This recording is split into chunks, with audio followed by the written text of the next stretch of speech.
आ रही है, जो पेरेंट कंपनी है बीपी, वो यहाँ पर अपनी हिस्सेदारी बेच रही है। और जो ये कंपनी है जिसे बेच रही है उसका नाम है स्टोनपिक। इस अपनी 65% हिस्सेदारी बेच रही है। सृष्टि के पास और जानकारी। सृष्टि, क्या ये कैस्ट्रॉल इंडिया में हिस्सेदारी बेच रही है या जो पेरेंट कंपनी है कैस्ट्रॉल लिमिटेड उसमें हिस्सेदारी बीपी बेच रही है? क्योंकि पहले पुराना नाम तो बीपी ही हुआ करता था।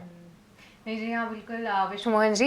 देखिए, पेरेंट कंपनी में हिस्सेदारी 65% बेचने की बात हुई है, बट इसका इम्प्लीकेशन इंडिया एंटिटी पर भी आएगा, क्योंकि कैस्ट्रॉल पेरेंट का कैस्ट्रॉल इंडिया जो कि लिस्टेड एंटिटी है इंडिया और भारतीय बाजारों में, उसमें 51% हिस्सेदारी है। तो जहां पर बीपी 65% हिस्सेदारी बेचेगी और यहाँ पर 51% वो ऑलरेडी होल्ड करते हैं, तो आमतौर सी बात है कि यहाँ पर भी जो है हेर फेर होगी उनके शेयर होल्डिंग पैटर्न में। और ये भी बताया जा रहा है कि कहीं ना कहीं 30% से ज़्यादा हिस्सेदारी जो है वो स्टोनपिक के हो जाएगी, बाकी 17 से 18% हिस्सेदारी बीपी के पास रहेगी। तो माइनॉरिटी तो ज़रूर बन जाएंगे, बट इसमें ओपन ऑफर ट्रिगर होने की भी बातें हो रही हैं।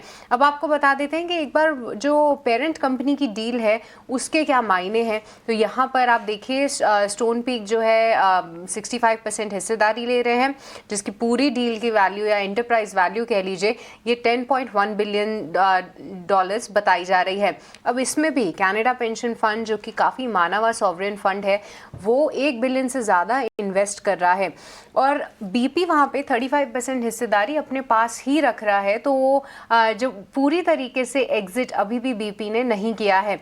अब अगर हम देखें तो मार्केट इसको एक वैल्यू अनलॉकिंग के तौर पे देख रहा है। स्ट्रैटेजिक फोकस आगे जो है वो देखना होगा किस तरीके से होता है, बट फिलहाल के लिए मैनेजमेंट ने यही बोला है इंडिया एंटिटी को लेकर कि आगे जो चेंजेस होंगे वो उसके बारे में बताएंगे, और ये डील क्लोज हो जाए उसके बाद इंडिया बिजनेस के बारे में अपने प्लान्स क्लियर करेंगे। क्योंकि देखिए, यहाँ पर एक ओपन ऑफर तो ट्रिगर हो सकता है, बट अब ये भी सवाल है कि लिस्टेड एंटिटी रहेगी या उसको डीलिस्ट करने की तैयारी होगी।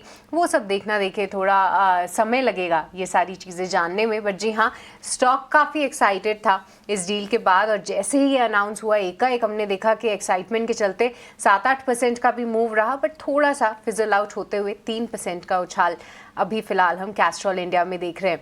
तो ये हैं तमाम तेजी के ट्रिगर्स। एक डेवलपमेंट आगे क्या होता है वो देखना होगा, बट इंडिया एंटिटी अपने आप में ही जो है वो काफ़ी अच्छा प्रदर्शन ऑलरेडी कर रही है।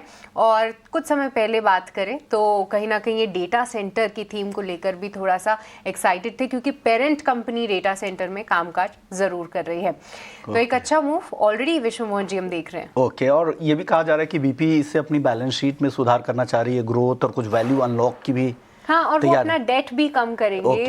मेन उसी के लिए उन्होंने पूरी हिस्सेदारी की है, बट इंडिया एंटिटी में इतना वो कंसर्न है नहीं। ओके, लेकिन एक टेक्निकल राय भी ले लेते हैं यहाँ पर। स्वामी जी, आपसे राय लेंगे, आप क्योंकि 200 डीएमए को बहुत फॉलो करते हैं। अभी भी आप सिंपल मूविंग एवरेज देखिए, अगर 200 डीएमए तो 206 के आसपास का है, उसके नीचे ही है कैस्ट्रॉल इंडिया। अभी खरीदारी करनी चाहिए क्या?